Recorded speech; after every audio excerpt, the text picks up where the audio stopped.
Japan Station is made possible in part by amazing people like you.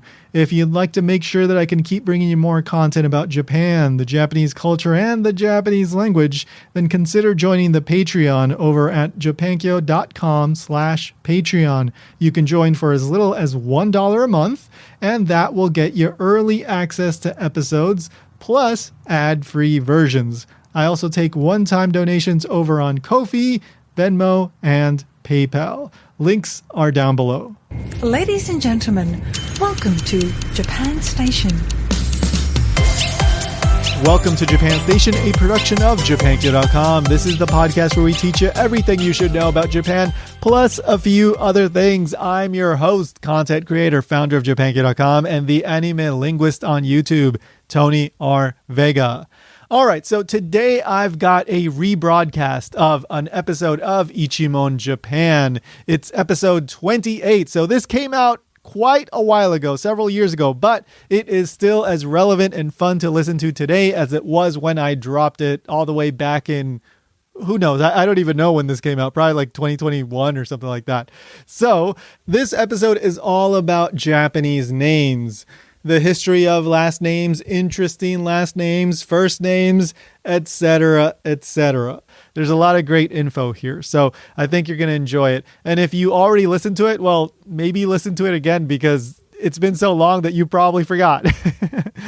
So aside from that, don't forget to subscribe to the show. I would greatly, greatly appreciate that. Maybe leave a review on Apple Podcasts. I would really be grateful if you did that. We haven't gotten a review in quite a while, even though I know we have more listeners. I just don't say it all that often. And if you're listening on YouTube, hit the subscribe button, like, comment, all that stuff. Help that channel grow.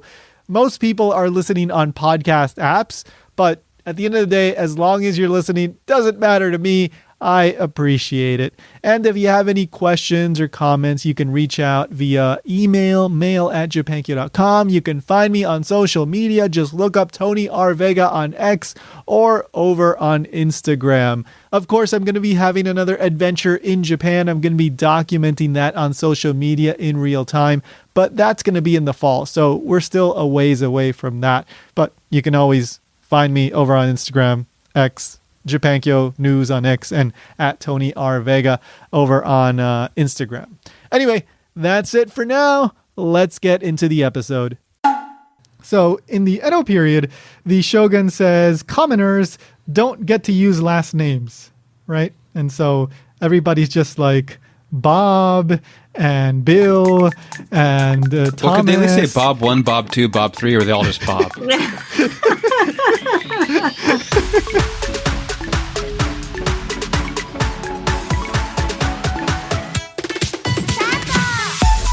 Welcome to Ichimon Japan. I'm Tony and I'm Ryan. And today we are once again joined by someone you may remember from episode 23 when we talked about school rules in Japan, Miyuki. Hi, it's me again. Hey, so Miyuki Hello is again. a good friend of ours, coming from Tokyo. Yes. Or outer space. Or outer space. Outer space, yeah. It's a reference to something we were talking about before we started. Yeah. Sorry, guys. Anyway, yeah. On the recording software, we have funny little maps, and her map just looked like it was coming from outer space. So there you go. Anyway, so Ichimon means one question, which every episode we ask one question about Japan. And today's question is, how do Japanese names work? So, very complicatedly. Not that complicated. You pick a name, you give it to the kid, and then you're done. Yeah, pretty much.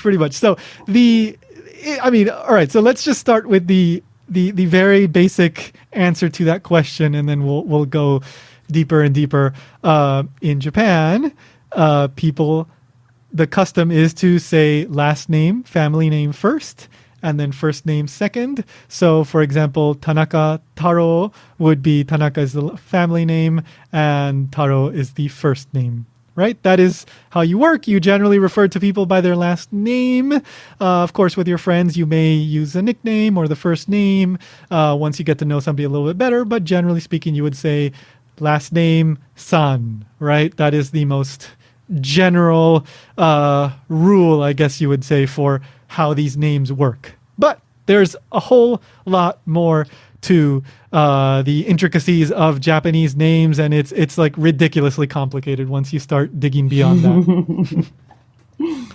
So let's just do really briefly a little bit of history, and there are good articles on this in English and of course in Japanese too, and I highly recommend. For example, there was one on Tofugu that does a very, very in-depth like total history all the way going back to like the Yayoi period, which is like 300-ish BC, if I remember correctly. Yeah. So it's just like ridiculously complicated. We're not going to go into all the intricacies, but basically, in a nutshell, until like the Meiji period, which starts around 1868, but then there's a whole bunch of laws, and we'll get to that in a moment. But until then, it's like Japanese names were just like, let's put on a whole bunch of ranks.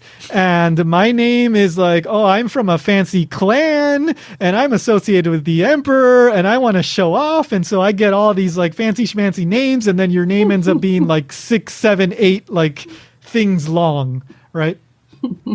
So it was ridiculously complicated. And then there's like efforts, like the emperor says, this is too complicated, so I'm going to get rid of these, but I'm going to add these names. And then so you have the like office name if you're a certain office in the imperial court, and blah blah blah, and it comes and goes. And then if you're a commoner, it's slightly different. So it's just like ridiculously complicated. But let's go to the Edo period. So in the Edo period, the shogun says commoners don't get to use last names, right? And so everybody's just like Bob and Bill and Thomas. Well, could they at least say Bob 1, Bob 2, Bob 3, or are they all just Bob? Well, kind of. So, a lot of times, like what would happen to distinguish from each other is like, they would refer to like clan names and things like that, not technically last names, family names. But for example, samurai did start to use what would eventually become the family names. Around the Kamakura period, things start to get so complicated that they like say like everybody is like Fujiwara, Taro, no, blah, blah, blah, whatever, so they start like adding more, and then samurai start implementing like what would eventually become the family name. And then there's another interesting aspect to this where there's like this formal first name, and then there's like the formal nickname, and then there's like the actual true first name, but pretty much nobody uses the true first name except like the parents or maybe like the lord. So there are multiple ways to distinguish each other, even if you have the same like first name, or in the case of samurai, like similar rank and clan name and all this stuff. But going back to what we were saying, the last name is not for commoners. And then we get to the Meiji period. So Meiji is when we start to get like the more modern kind of like contemporary naming system, because they start to adapt to the Western way of doing things. But it takes a while, right? Because people are like, for example, commoners, they are worried about like, oh, if I get a first name, then you're going to start taxing me. Or you mean the family name? Yeah. Sorry. Yeah. So if I start to use a family name, then the government's going to start taxing me. So then some people don't want to do it.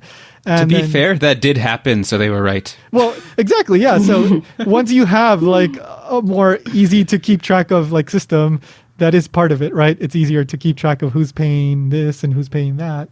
Right. And then there's also like, for example, I was reading one thing about priests. Priests didn't want last names either, I guess, because they're kind of rejecting the world, and, a priest doesn't need that. That's almost like a material possession identity, so you want to get rid of that. But there were various laws and especially in the 1870s, and by 1898, more or less, like you get the modern naming system of everybody just sticking to the general last name, and then you get the first name.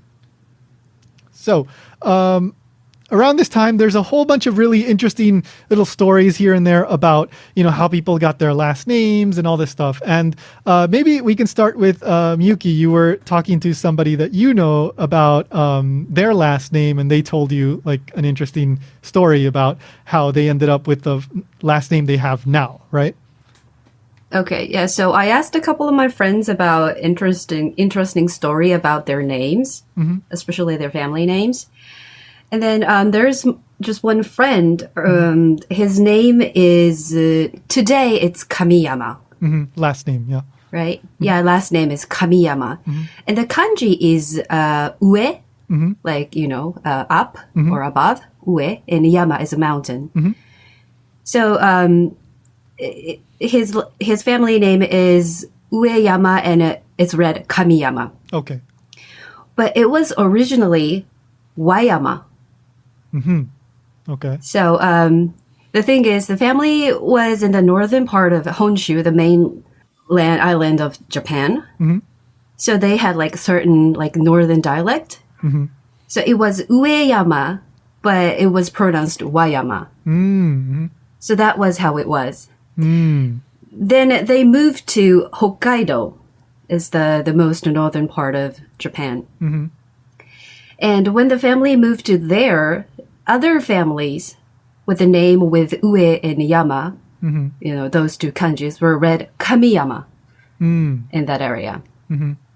So they just decided, okay, so it's kind of complicated and confusing if we just, keep using our family name Ueyama when other families with the same kanjis are read Kamiyama. So we just got to change how it's read to Kamiyama.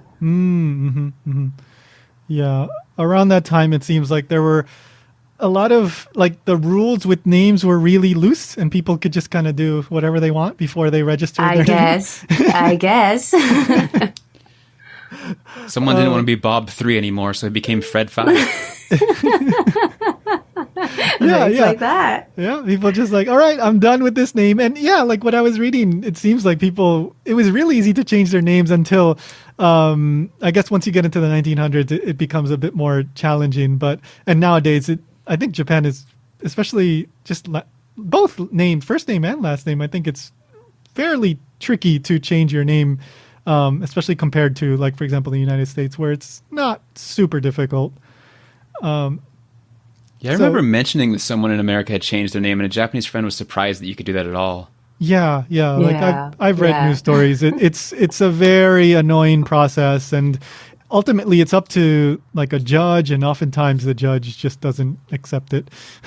So, right. Yeah, and there's many cases which I mean it goes into a proper, more like in the first name kind of problems, where sometimes a parent might give their child a kind of annoying name that the child doesn't like, and then they want to change the name, and it's a whole thing, but we can talk about that another time.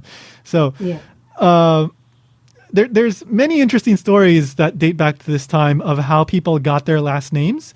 So for example, a lot of people have names that are related to like place names, like something with the mountain or with the rice above field. the mountain. Top of the mountain. Yeah, exactly. Yeah, like what we were talking about, Kamiyama or Ueyama or Wayama, whatever, they're all the same thing. His name, yeah. Yeah. There's also in the mountain and below the mountain, so there's the mountain Yamanaka in the true. mountain. Yeah. What else? Tanaka, which is, of course, the famous one, in the rice field.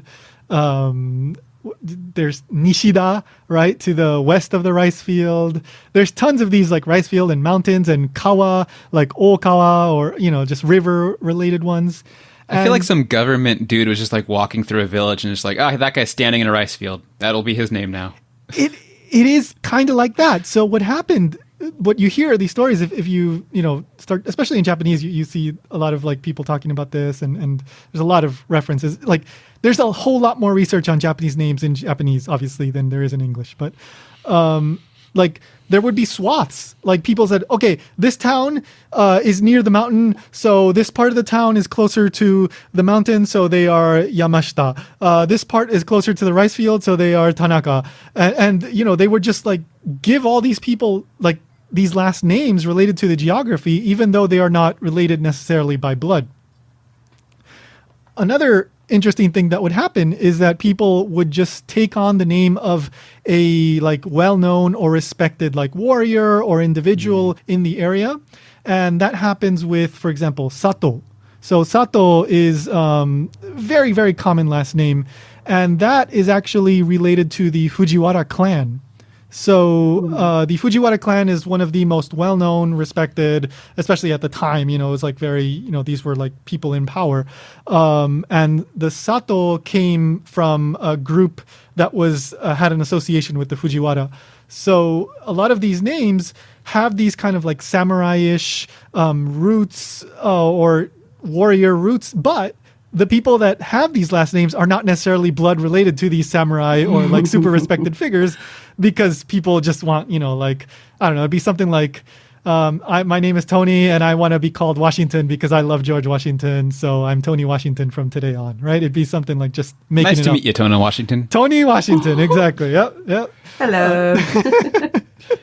Hello, Tony Washington. Yeah, Tony nice Washington. To meet you. That's me. That's every single episode now. I'm Tony Washington, and then, you know. But that is basically how it was. And then you would go register yourself, and now you are, you know, like I don't know, like I said, Satō, whatever. And interesting, like Satō became just so common because of that, and some of those last names became like super common because of that. I wonder if there's a big enough fan of Satō to be like Satō. Like first name is Satō as well? Yes. Maybe back then. And other names ends with to, ito, kato. Oh, yeah. Those are very common too, yeah. We have to explain that Fuji also read to. Oh, yeah. Yeah. So Sato, Ito, Kato, Muto. Yeah, those are... They all has that to Right. is Fuji. It's the same, it shares the same kanji. Right. So So yeah, a lot of these common last names, they have this sort of majestic sort of like wealth or, you know, auspiciousness or kind of like warrior sort of vibe to them. But probably 99% of the people that have these last names descend from someone that just said, I like this last name, I'm going to use it. Not necessarily, you know, samurai. Another interesting thing that happened when people were picking their last names is they ended up with some, by today's standards, rather peculiar last names. For example, one that is kind of, I guess, well known. I had heard about this before I had been doing the research, but Furo. So Furo is like a bath, right? The Japanese style bath, you know, like that kind of, nowadays it's like that deep bathtub kind of thing, you know? So how did this family end up with the last name Bath, right? Be like Johnny Bath or something like that. Bath Washington. Bath Washington. that's two last names. Tony Bath Washington. Tony Bath Washington, yes. cool. So this story is apocryphal, so it seems like it did not happen, but it's the kind of story that is just so fun and interesting that people love to tell it, and it still lives on, even though it seemed all signs point to it not being true. But it was Minamoto Yoshitsune was on the run. He's a famous warrior that back in the 1100s. He was famous for bathing. Famous for, well, kind of. So he really liked bathing. He needed to get clean. And he was on the run from Minamoto Yoritomo, who's another very, very famous warrior, samurai-ish guy. And he ends up in Iwate Prefecture in some town. And I guess he's dirty. He's feeling like he needs to clean up. And he finds a furoya, which I guess, Miyuki, would you say that's like a bathhouse or what? Yeah. Okay. Yeah. Furoya. Yes. Okay. So they almost like an onsen kind of like, it's just, or like a sento, I guess would be closer, right? Yeah. So like a public bath. And he uses the bath And then after he's done, he says to, I guess, the owner of this furoya, this bathhouse, you are now Furo. So he gives him the last name Furo. I guess because he was so grateful to get clean and have access to a bath. And then, he goes on his way. Now, historically, the dates and the location of this just doesn't match up. So it seems like this probably almost certainly did not happen.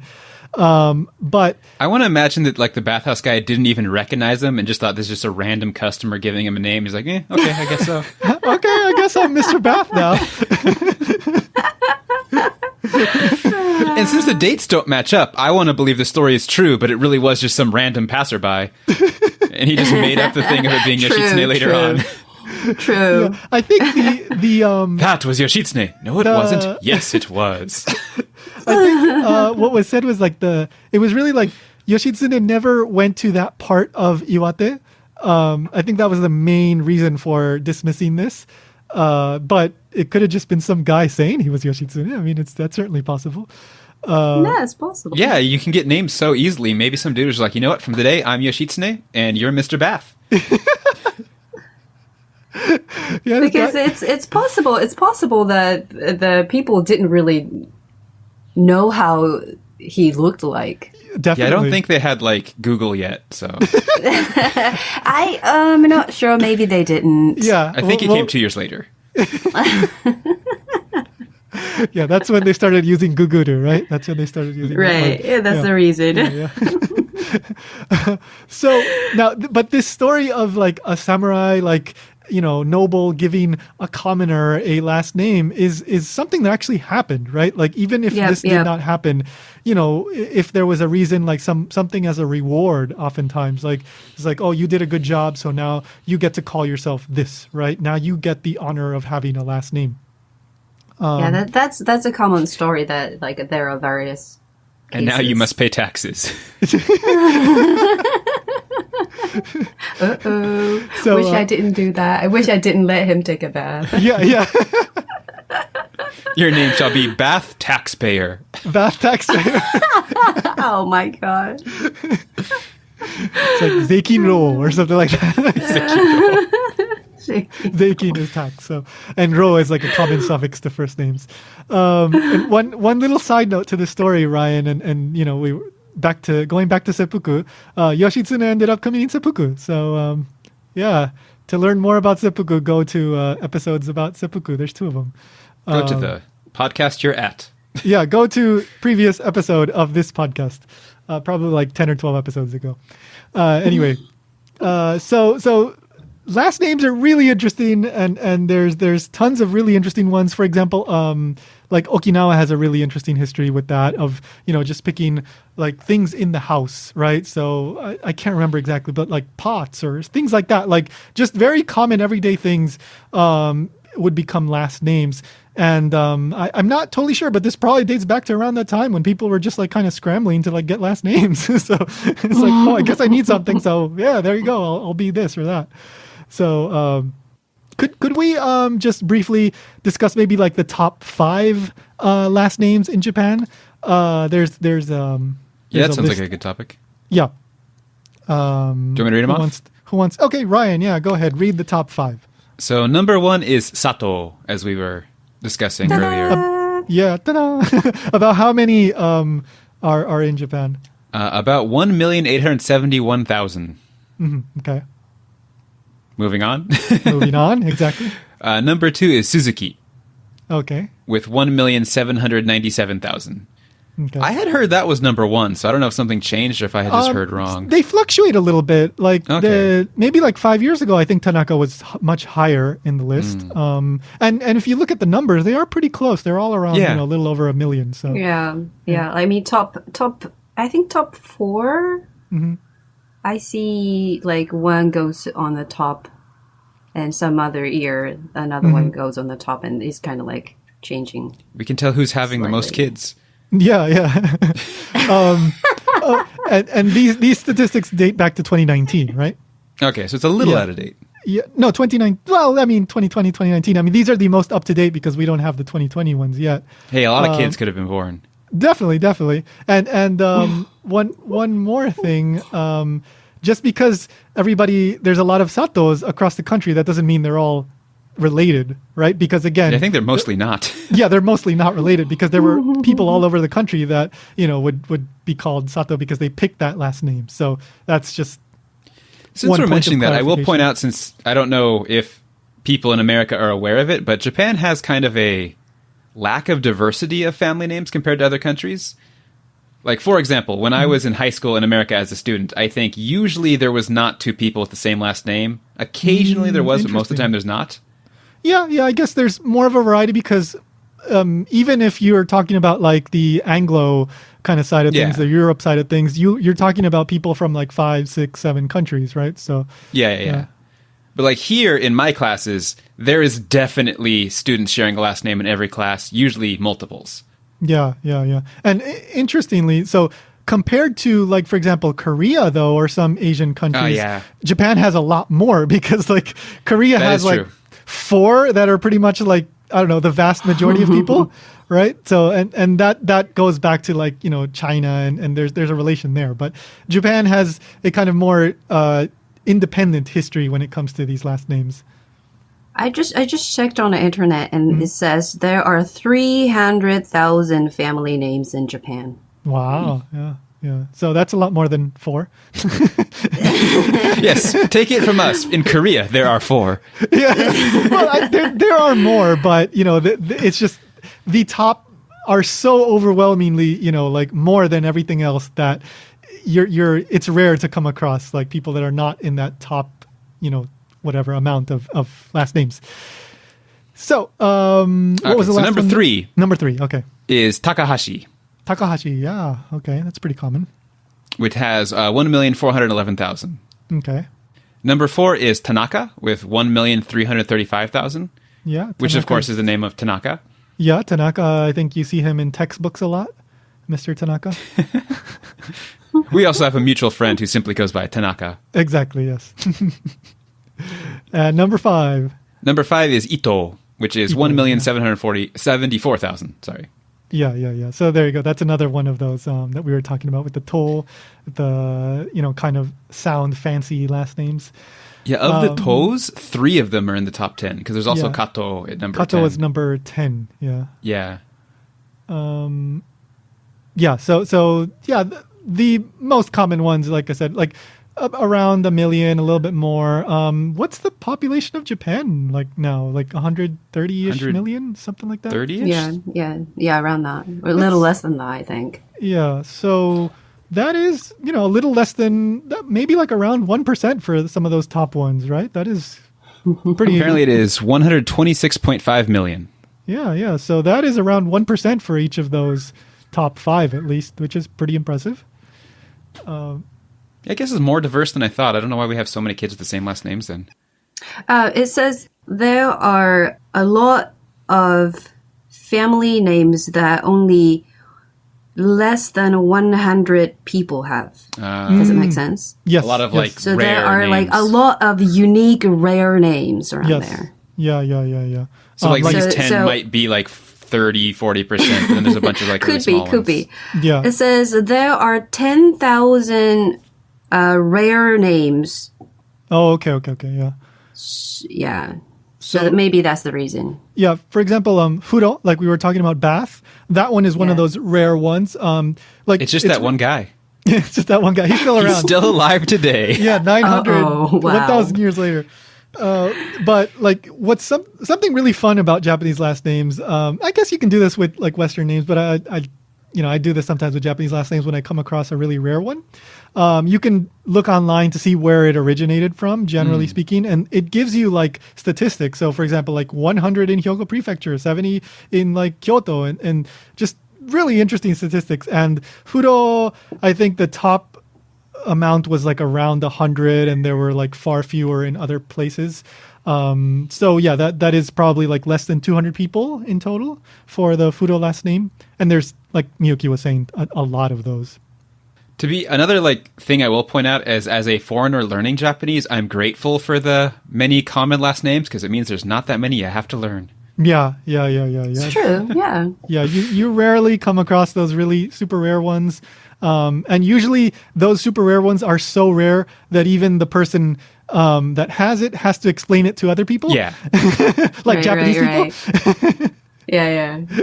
Yeah. And a lot of these, especially like the rare ones, are very, very regional. So, I mean, like I was saying with Furo, like you might only see this name pop up in certain regions. So by you, Ryan, being in Ishikawa, you may see a couple that seem common in your area, but they are totally not common in, for example, Miyagi Prefecture or Niigata Prefecture or something like that, and vice versa. I have already kind of noticed a little bit of that kind of change from when I lived in Osaka to when I lived here. Yeah. Because I think where I lived in Osaka, we had a lot of Ueno and Shiota, and that's... I mean, it still exists here, but not nearly as common. Right. Yeah. All right. So, generally speaking, that's last names. If we think of anything else, we'll put it in part 2. But let's take a break for now, and we'll come back and start focusing a bit more on first names.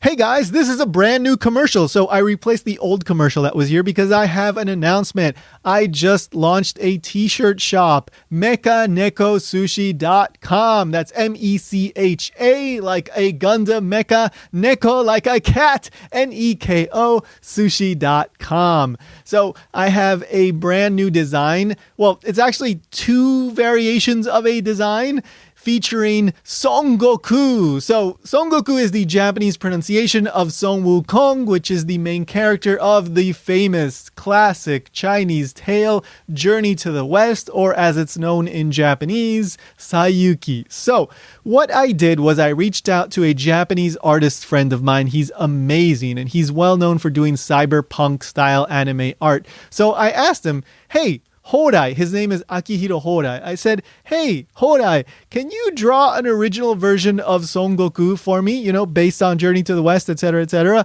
because I'm doing a lot of Dragon Ball content over on YouTube at The Anime Linguist. And he said, yeah, sure. And so he drew this amazing image of his own rendition of Son Goku. And I love it. I have one of the t-shirts. I've been wearing it. So if you're interested in this, go over to mechanekosushi.com. There's a short sleeve, there's a long sleeve, there's a mug, and I will be dropping other designs in the coming weeks and months, probably little by little. So if you're interested in that, go check that out. That will support what I do so that I can keep doing podcasts and YouTube and stuff like that. And it also supports a Japanese artist, no AI here, just a human, hardworking, really talented artist, Akihiro Hodai. He's great. He's a friend, and I've worked with him on a bunch of stuff. I'm just very happy to be able to put out an awesome design like this with him. So again, mechanekosushi.com. Check it out. So there's a lot of interesting things that we can say about first names, how you pick them, and that's a whole intricate thing.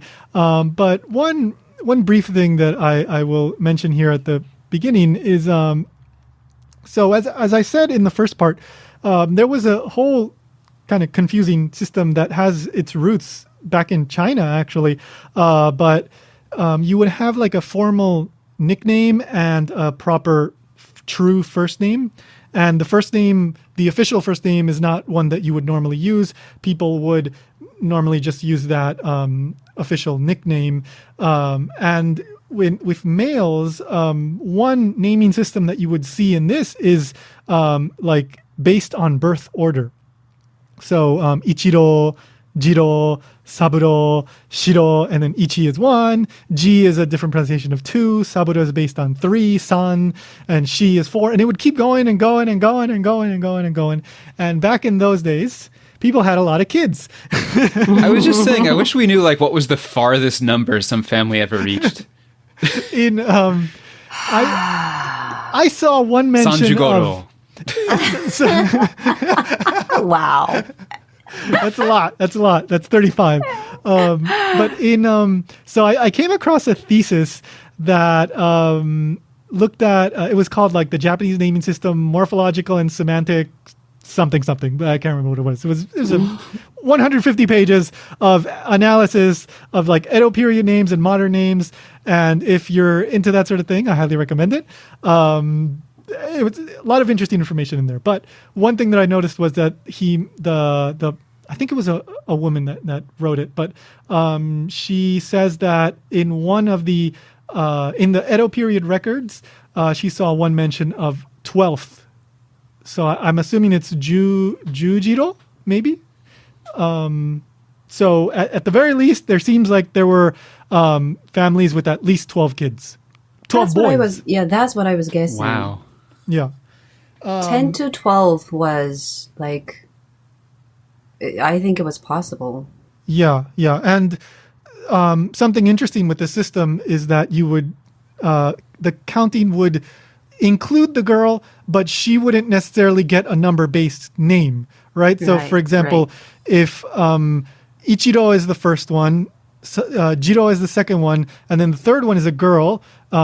She has some girly girl name, and then number 4 is Shiro, right? So he doesn't get number 3; he gets number 4 because he's the 4th child.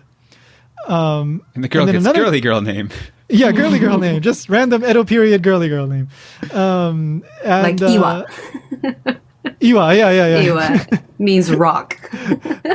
Girly girl name, rock. Yeah, strong very girly girl name. Rock. Yeah.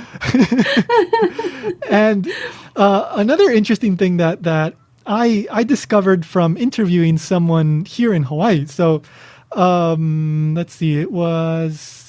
Yeah, well, okay, so there are many Japanese American families here, and around the second generation, they were still using the same sorts of naming conventions for their actual first name. So you would see Ichiro, Jiro, and you would have these very big families. And I was doing the research for one of these families, and I noticed, like, there's a missing number there. Like, there was, like I said, like maybe like Saburo was missing or something like that, number 3. And so after a little bit more of digging, I realized, I think it was a daughter that she died very early on in like as a baby. So they kept that same name, like number convention. And it's an interesting sort of, because in my head, like the numbers didn't count. It was like 5 brothers, but there's only 4 numbers. Why is this? And so I had to like dig into some other interviews, and it was because there was a sister that had passed away or something like that. So it's interesting. You can do a little bit of detective work through that sort of thing. But when the formalized naming conventions came about in the Meiji period, 1870s to like the 1898, when it was kind of all like really turned into what it is now, a lot of families just kept using that naming system as the proper first name, right? So those were originally kind of formal nicknames, but they became like the proper first name. So interesting little quirk. But going into today, now today people still, of course, right, use first names, right, Miyuki? Yes. Yes. Pretty much, yes. Yes. So, I believe so. Yeah. So just like... At least 10% of people have first names. Yes. Even though people normally just use the last name a lot of times. They might say Tanaka-san, especially if you're not that close to a person. But yeah, actually, I don't know the first names of most of my coworkers. I was just about to say that. Because of that, a lot of times... like, you end up forgetting people's first names. What's also funny is, like, you often refer to someone by, like, their job position. So, for example, the principal, we just call Kocho Sensei. Yeah. So sometimes people are like, what's the Kocho Sensei's name again? That's interesting, but I guess so. That's happened to me when I used to work at Japanese schools. They go like, wait, what was her last name? What was her first name?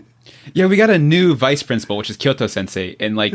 2 months in, I was like writing something. I was like, what's their name? And I asked the teacher, like, I don't know. Let me check. Yeah, it's funny. I guess in the West, we get maybe the opposite sometimes. You don't really remember the person's last name, but you know them by their first name so much. I think that might happen. But we know you're Tony Bath Washington. Tony Bath Washington. Yeah, we now know. Yeah. Yep. I have filed my paperwork at the local Honolulu courthouse, so... Yep. All right. So then how do you go about like picking a name? That is a whole like complicated process. But Miyuki, do you want to like give some general ideas? I don't know if you asked around or if you heard anything from people, how they pick like names for a baby. Yeah. Did you know how your name came about? Is there a special story to your name, for example? My name. Yeah. Okay, so it's kind of embarrassing to like introduce, but Miyuki. So of course there are kanjis for my first name, and Mi is beauty. Yeah, often Mi is used with. Often you write Mi with beauty. Yeah, not always, but like I would say 80-90% of the time I see that. Something like that. And Yuki I just sort of assume it. Yeah. Yeah, and Yuki is like happy or happiness. Oh, okay. So I have a name of beauty and happiness, or like be beautiful and happy, something like that. Yeah. I think it's beautiful. I like it. It's a nice name. Yeah. Yeah. Thank you. Yeah. So here's a little tip for especially like Japanese language learners. Something very easy to do to strike up conversation is to ask people about the kanji of their name. Oh, that's true. That's a good Everybody idea. has something to say about that. And that is something that I would often do when I want to like try to get a conversation going with someone. And then, you can just go from there. And it's very easy to, it's like in college asking like, what's your major? It's like the easiest question you can have for people, right? Right. Until you run into the girls that don't have kanji. Yeah. Especially girls. Some of them don't have kanji. Yeah. And that's an interesting story in and of itself sometimes. So I've had a few boys that had katakana first names too. Oh, wow. Oh, really? That's interesting. Yeah. I don't want to say the names of my students, but after the recording's done, I'll tell you. Okay. Yeah. But that is one thing that people think about when they're placing a name. They kind of think about what kind of adult they want their child to become, right? What kind of life they want them to have, right? So they pick a kanji with a nice name, with a nice meaning, right? So like in your case, they want you to be, to have a happy life, to be beautiful, to be, oftentimes you'll see things like healthy. Girls, oftentimes, you do see beautiful and that kind of thing. With boys, you'll see something more like strong or something like that, right? Right. I think Taro, like fat, right? You see the kanji for fat, but actually. But that just be means a fat boy, son. But that just means like a healthy, big, strong boy, right? But you can interpret it as a fat boy. One story I think I can tell that's from a friend who's not a student is I had a friend named Koji, and his brother was Kenji, and the Ken and Ko together were Kenko for health. Oh, interesting. Oh, interesting. And they both end in G too, right? So that kind of that is something that I've noticed too. A lot of times siblings will have some kind of similar name, like you were saying, they have a similar sound, or maybe the kanji are related in some way. Especially, I would imagine like a lot of twins probably have like extra interesting similar names. But that is pretty common. Like often what I would do is like, one of those questions that you ask people when you're trying to make conversation is, do you have any siblings, right? And then one of the next questions I would often have is, what's your sibling's name? Because I was always curious about whether they had some interesting name related to their siblings. So. Kind of a callback, but we did do the Kimi no Nawa episode, and I believe all the girls there had the same kind of callback name. Yeah, those have interesting names, and that episode is coming out soon in some way or another. Maybe Patreon exclusive. We'll see. But we recorded it earlier. I kind of thought we had it out. Yeah, I know. We recorded that a while ago. But anyway, They're in anime too. Like, there's so many interesting names in anime. Like, they're often pawns. Goku, Gohan, Goten. Yeah. They all have the go, right? And there's tons of interesting ways to like dissect these names. Though George Foreman made it even easier. They're just George. Yes. So Miyuki, George Foreman is a famous boxer. I'm not sure if you're familiar with him. And he had like he named all of his children George, the boys and the girls. Yeah, he had like 6 or 7 or 8 kids. I don't know how many, and they were all named George. Really? Yeah. And his reason was when he's been hit in the head that much, that's the only name he could remember. He's a boxer. Yeah, so that's a funny thing that I think many Americans still remember. Anyway, so another thing that people think about when naming children is, of course, like the kanji, but the way the kanji is written, specifically like the number of strokes. So I mean, the easiest way to explain this is when you write something like the letter T in English, that is 2 strokes, right? You go 1 horizontal, 1 vertical. That is 2 strokes. Kanji, of course, has many more strokes usually. And depending on whether it's like 18 or 19 or it's an even odd number or the combined with the last name or the radical or the first and last kanji, the first of the last name, the last of the first name. And there's all these combinations. And it's in my opinion, it's basically like fortune telling, right? Like, you read into like, how many kanji and you count them. And then this one has a good meaning. This one has a bad meaning. And then, somebody tells you like, this is good, this is bad. And you can hire people to do this for you. And I was trying to find out, like, for example, a shrine. Shrines do this. You can go to your local shrine, or there are famous shrines. Like there's one in Kyoto, and there's probably several. But you can go and approach them, and they can figure it out for you and give you a name, a list of names, or you give them a list of names, and then they pick the one that they think might be best. And, they take into account all these things like the stroke number and the good meaning and the meaning that you want it to have and this aspirational meaning to it and the sound, because another thing is, does it sound cute? Does it sound nice? Does it sound strong, right? Regardless of the kanji. And so how much does this cost if you approach like a shrine or, let's start with a shrine. So I saw 10,000 to about 30,000 yen. Typically about 10,000 yen, which is about $100 or to $300. I mean, that seems reasonable, especially if it's around $100. That doesn't seem like such a big expense. Mm-hmm. But if you go to, I think the word is like a seimeihandanshi, right? Which is this kind of, again, to me, it's kind of like a fortune teller, right? Like they're these experts in reading like all the various like stroke counts and the meanings of the kanji and this sort of like, in the future, this will happen to you because you have this kanji. One article I was reading was it starts at about 50,000 yen and up. So about $500 or more. I'm going to change jobs. That sounds like it pays a lot better. Yeah. Everyone should be named George. George pretty good money. Wow. Yeah, that's pretty good money. There will be a lot of George in Japan. But no one will notice for like 20 years, and by then I'll switch to a new name.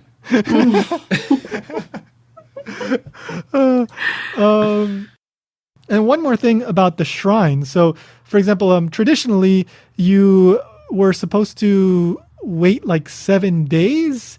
Like on the 7th day, you would get the name after the birth of the child, right? You would get the name. It was like a ceremony.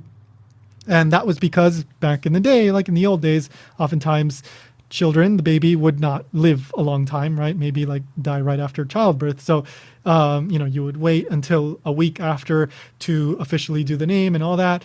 And then what I was reading was you had to present the birth registration within 14 days. And I guess that is where you put the official name of the child. Mm-hmm. Yeah. So, what are some popular first names then? So, names just like in the West, you have trends of names, and the names that were popular 20 years ago are not necessarily popular right now, or 30 years ago, or 40 years ago. So I tried looking around for the most recent statistics. What I found was a 2019 list that was put out by Meiji Yasuda Seimei Hoken, which is like an insurance company, a life insurance company. And every year they put out a list, which I believe is based on their clients. So it's actually not necessarily representative of the country as a whole, but it's still interesting in that you see sometimes names that we are not familiar with, that we've never heard of, unless you work with babies, they pop up and you go like, oh, I've never heard this name before. So Miyuki, would you mind reading maybe like the top 5 of the boys and the top 5 of the girls that are on that list? All right. So from the top number 1 is Ren. Ren, that's for boys, right? Yeah, it's for boys. Mm-hmm. So Ren. Yeah. And the second is Minato. Minato, okay. I think I've heard of Minato. Ren is we have like 1 or 2 Minatos in my school, I think. Yeah, I think both are not that uncommon. At least I've heard older kids name that. Yeah. And then the third place is Haruto. Yeah, I've heard plenty of that Harutos. one's. Yeah. I think in my students that's more common than the other two, but Yeah. generations And change. then, yeah. And then Ritsu follows. Ritsu. The number Yeah, 4. I think I've heard Ritsu, but to me at least it was more uncommon. Yeah, Ritsu, I don't know if I've heard. And then number 5, Number it's 5. So. So desu ka? So I like how that name has so much potential. Like, is your name Soda? I mean, that is. I mean, I don't mean any disrespect to souls out there, but that seems like the kind of name that children would make fun of in the playground. Unfortunately, because so desu ka is like, is that so or really or something along those lines, right? So, yeah. Apparently, it's the 5th most common name now, so there's going to be a lot of it. I guess so, yeah. Interesting. Yeah. Very interesting. Yeah, But- I had not heard any souls. But we also have to look at the kanjis, actually. Yeah, definitely. Yeah. So means like deep blue. Oh, that's interesting. Yeah. So it could be like some kind of meaning in it. Yeah. So like I've heard like Sosuke, for example, or something like Yeah. that. Like, Yeah, I was thinking I've heard soul plus something. Soul Yeah. Sota, yeah, Sosuke. Yeah. But Soji. I guess. Yeah. These Soji. days you get Soji. Soji. That's another interesting one. So another interesting thing that this reminds me of, in that thesis I was talking about, it briefly discusses tōriji, which are so in the West, there is a not uncommon tradition of the father naming the son after himself, and that same name was from the grandfather, and that same name was from the great grandfather, and so you end up with like Jonathan Edwards the third and the fourth and the fifth. That doesn't really happen in Japan unless you are talking about like entertainment and arts. So in the world of like kabuki, or maybe in like traditional Japanese music or rakugo, people inherit names of a household, which is what they call like an iemoto. And so you may get certain names, like Tatekawa is a common rakugo last name, then some first name, and then sandaime, yondaime, third generation, fourth generation. But those names are usually like created and inherited, right? They were created at some time, or maybe the original person actually had that last name. I can't say for sure. Maybe it varies from case to case, but Maybe. you don't see that normally in like everyday life. In everyday life, you see what I was talking about earlier, tōriji, where you might still see this sometimes. Various family members might use one same kanji, one same reading of a kanji in their name, but it might be like Katsuhide and then Hide something, Hide Masahide. They might all use the Hide in the boys of that family for, because that's just part of their family, and that's called tōriji. And that's it's an old tradition, and you still see it from sometimes. So maybe you might see that with so something, who knows, right? Some of these names, you might see different variations of them. But anyway, that's just something I remembered. But let's go to the girls then, top 5. Okay, so the number 1 first place is Himari. Himari. I've never heard Himari. I've never heard that. Okay, I haven't either, and I was worried it was just me because it's the number 1 one. No. I think that is 20 years ago or 30 years ago, that was probably not around, or very, very rare. Apparently last year it was rank 3, though. Yeah, exactly. It's been around for at least 2 years. And the kanji was interesting for that one too, right, Miyuki? Yeah. What is it? Himari. So it is the kanji for sunflower. Mm-hmm. And sunflower is himawari in Japanese. So they just don't like wa. Well, there are like chance that girls have a name Himawari, but it's kind of like a long, because girls' names tend to be shorter than boys' names here. Yeah. Yeah. So very few girls have names more than 4 letters. But True, for boys, there are like in recent time the name gets shorter and shorter. But boys used to have longer, like Shoichiro, Shotaro, Right. like a longer name. And girls' names tend to be much shorter than that. Yeah. So I think that's why the parents decided to take off wa, and instead of Himawari, they decided to name their girls Himari. Yeah, yeah. I don't know. Himari I'm does just sound more assuming. name-like as opposed to Probably. Himawari, which just sounds like a word, though. Yeah, although Least to sometimes me. you do get word names Yeah. too. Although I think it's less common than in the West, where sometimes you see like Rose and Hope and very Charity. common everyday words. Bath. Bath. Me, exactly. Another interesting thing that I read was that in recent years you've been seeing more girls' names with flower somehow in them. Something flower related in the name. That's true. That would count. like for example, maybe like 30 years ago or 40 years ago, like certain female names were more popular. For example, the ones that end in ko. So, of course, Yoko or Yuko or Hiroko. Ryoko or Naoko. And there's so Yukiko. many, something ko's. Miyukiko. Miyukiko. I think, Yukiko. does that, I don't know if I've ever heard that one. I don't think there is, but it could have been. I That's don't too know. long. Miyukiko, yeah. Miyukiko. Sachiko, or there's tons of these. Hachiko. But Hachiko, that's a different thing. But anyway,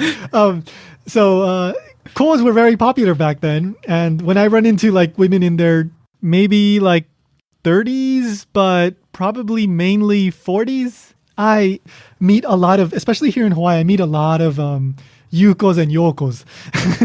Yeah. A lot. Yeah, same experience Yeah. here.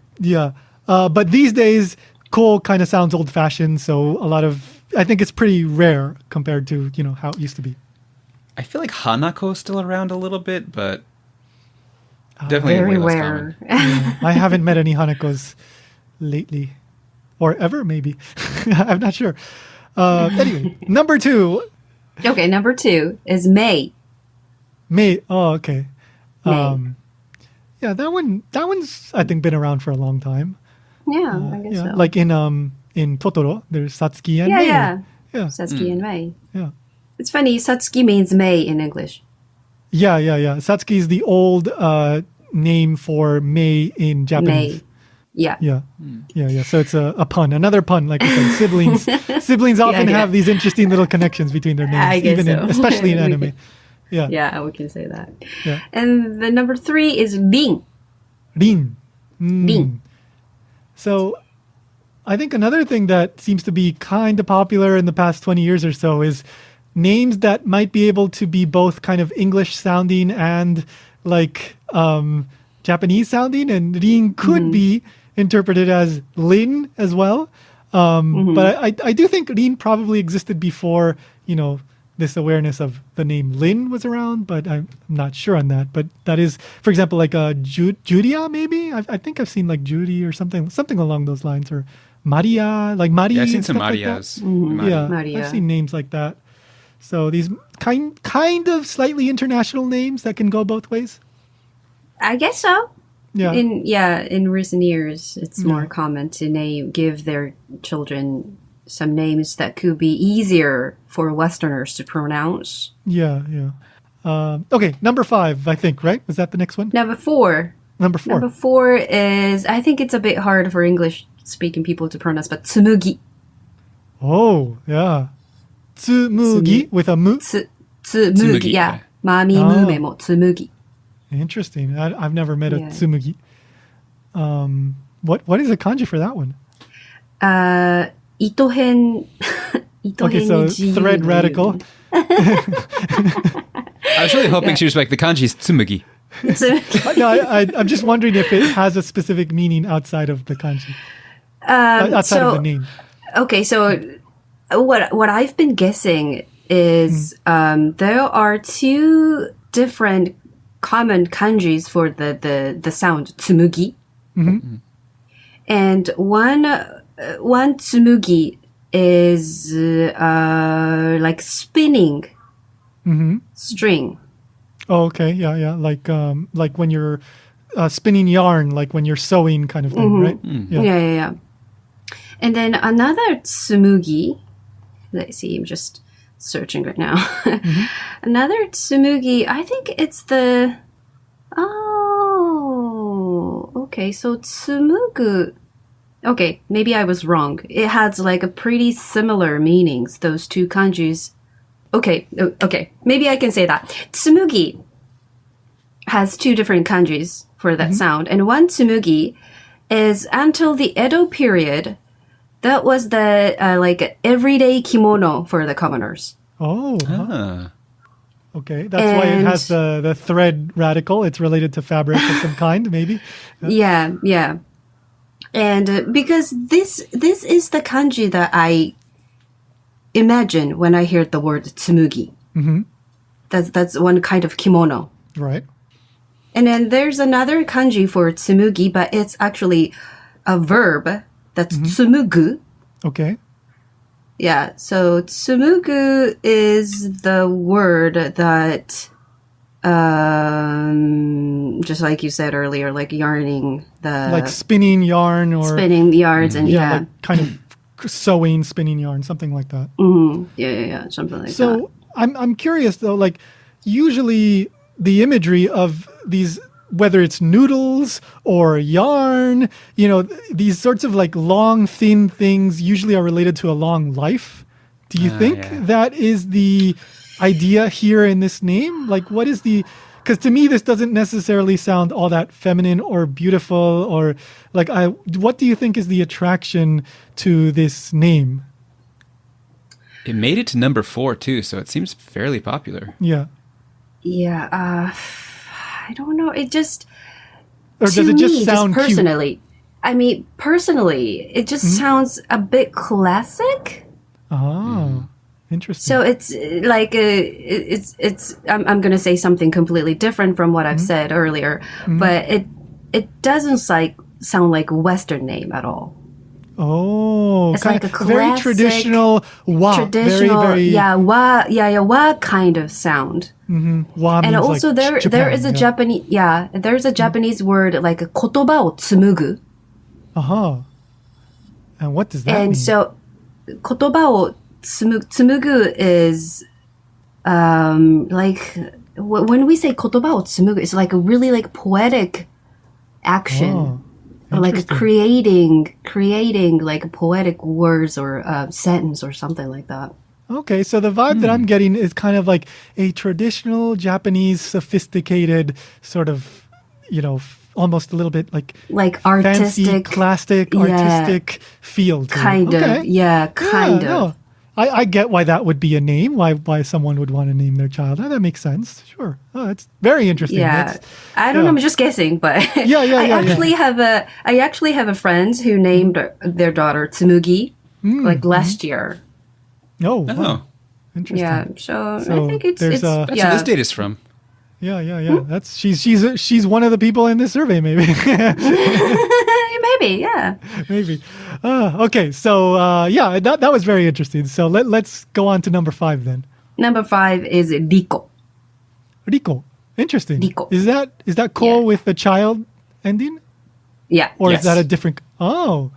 So there you go. You do still get some ko's nowadays still. Yeah, but the thing is, I was going to say this. The thing is, even today we see some names that ends with ko. But it tends to be like this Riko or Mako or Ako. It's not like traditional Yuko, Yoko, Masako, Kazuko, Akiko kind of ko names. So usually with those old-fashioned ones, they seem to be at least 3. In the linguistic world, they're called mora, right? Is that right, Ryan? Am I remembering this correctly? Okay. But what we're talking about is the 3 hiragana that you would use to write it. So you would write it yo, u, ko. But in these, what you're talking about is just 2, right? 2 syllables in the English understanding, right? Ri, ko, ma, ko. Yeah. So they're a little bit shorter. Riko. So yes. I mean, I guess to the modern ear, I think that sounds cuter or maybe cuter, maybe I'm not sure if that's the right word, but to me it has a slightly cuter vibe than the slightly more old-fashioned sounding names. I guess so. Yeah. So in 30 more years, it'll just be Ko. Ko, just Ko. Cool. Number 1, Ko. Cool. Yep, it's just getting shorter and shorter, and then in 6 years, it'll just be no. In like 50 years, it's gonna be just because that's the shortest sound we get in Japanese. So That's funny. so yeah, there you go. And there is N-chan. N-chan. Jan. Yeah, but as I look at these rankings, I can say that both boys' names and girls' names are much shorter Yeah, recently. yeah, I think so too. Because Ren, Ritsu, Sou, Riku, Yu for boys, Yeah, and Mei, Rin, Riko, Yua, Mio, An, Rin, Hina. Very short. girls. Yeah, they're all 1 or 2. Yeah. Yeah. 1 or 2. Yeah, they're all 1 or 2 like sounds, syllables or Right. whatever. Syllables. Right. But just like I said earlier, there were names like Daijiro, Yeah. Shotaro, Yeah, like, Yunosuke. Ryunosuke, yeah, Jotaro, and then Sakurako, yeah. or like girls had like names like Yuko, Kazuko, just like I said. Right. Yeah, so Okay, after we go to N, it's going to loop back around, and then we're going to have Yukikoko. Yukikoko. Maybe like Miyuki Koko. Yukikoko. Yeah, Miyuki Koko. Oh, I want that to Miyuki Koko. happen. Yeah. I really want that to happen. My great granddaughter will be Miyuki Koko. Somehow it became cuter the more Ko's you add on there, I think. That is pretty cute. I mean, it's silly, but it's cute. Yeah. Okay, so there is much. So leave instructions for your descendants, Yes. like great-great-granddaughter must be Miyuki Koko. Yes, Miyuki exactly. Koko. Yeah. All right, there is so much more we can say about this, but I think we can come back and do a part 2 soon, or maybe next time. I don't know. We'll see, because there's tons more to this whole naming and interesting names and modern names and creative names and all that stuff. But Ryan, Miyuki, let's go. Ryan, anything else you want to add before we end it? Nope. Okay, Miyuki, anything else you want to add before we end this? Yeah, so there's one thing I've been thinking. So when Japanese people register children's names, that would be only characters. If you write children's name in kanji, that's only kanji. Right. If your the son or daughter's names are written by hiragana or katakana, all those letters, that's the only thing that register, like officially. Right. So it could be read completely different from what's written in the kanji. Right. So if Yeah, you I only see that a write the lot. kanji, people often, especially if it's a very creative, like if it's not one of these older names that everybody knows, if you do a really creative usage of kanji that is not common with some really interesting reading, the rest of that kid's life, they're going to be going, oh, it's read like this, it's read like this, it's read like this. Yeah. Unless it becomes super popular, then Yeah. everybody just eventually learns. But with a very creative name, it can be kind of a burden in a way where they have to explain their name every single time. Right. I feel like that's becoming so much more common, though, that in the future they're just going to assume you can't tell just by the kanji. Or they, That's true. always furigana, always with the hiragana on top. Yeah. Yeah. And then So what I was thinking was, go ahead. was that my friend's family name from Wayama to Kamiyama story, Yeah. maybe that is because of that, because what they register definitely. is only kanji, Yeah. and how it's pronounced doesn't really matter. Yeah, that's very true. Yeah, So- it could have been an accident in a way. Right? And There if could have been like they- 10 years of like, no, that's not our name. It's like, oh, fine. Everybody just thinks it is. So I guess that's what it is. So if they were to change their kanjis, it could have been a bit more difficult. But if it was only how it's said and read, that was Yeah. way easier to change. Yeah. We did mention how like it's difficult to change your name in Japan compared to other countries. So maybe people, because the pronunciation's not recorded, they're just like, oh yeah, kanji is the same, but now I'm going by this name. Could be. Could be, yeah, especially back then. It's, like I said, back then it seems like it was a lot looser. Like they were just able to change their names a lot more easily.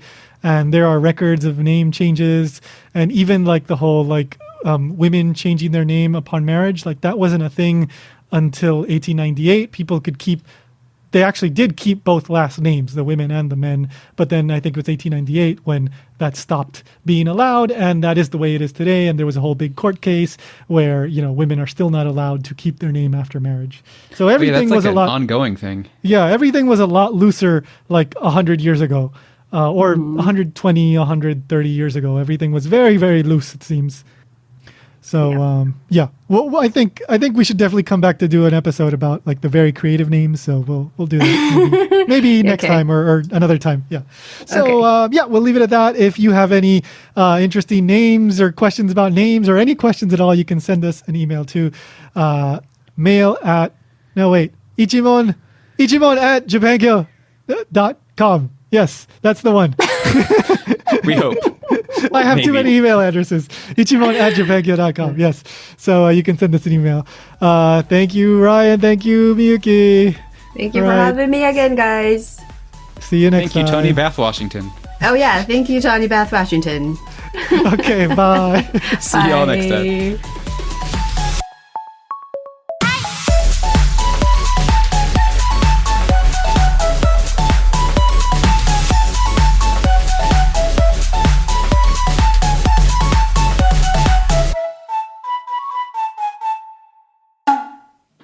So Miyuki, do you have a first name?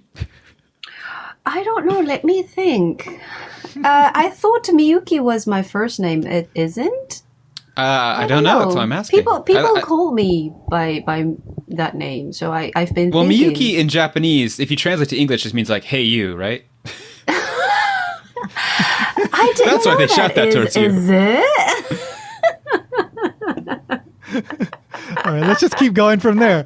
All right, so Japanese people do have first names, and there's Well, we do. yes. And I'm fairly certain her name is actually Miyuki. Yes, it is. Though I've never seen like legal ID, so maybe not. True. Oh true, yeah, true. I'm just keep telling you guys the lie. My real name isn't Miyuki. Could be. Who knows? Oh man, big revelation. Dun dun dun. Dun, dun, dun. Kind of speaking of that, I'm not Japanese, but at my school they call me Ryan Sensei. Yeah. And both the students and the teachers don't know if that's my first or last name. Ah, interesting. Well, Ryan could be a last name too. Yeah. They don't know that. They just think it's a sound. And most of the kids think I'm a lion, so. Which would be Ryan, but Ryan is just like a creative. I could see that happening in Japanese. Just a little. Actually, for the first time, I have one student who apparently like started laughing when I did my self-introduction because his dog's name is Ryan. Oh.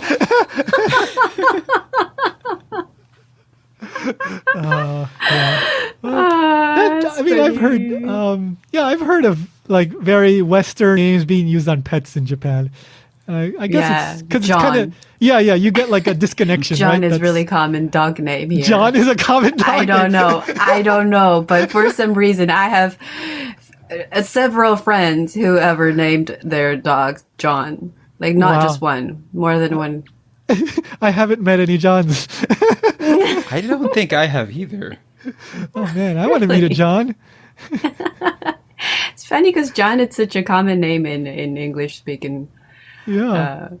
Countries. Yeah. It'd be like naming your dog here, like what would be a good one? Hiroyuki or something. Yeah, but Come here, Hiroyuki. Who's a good boy?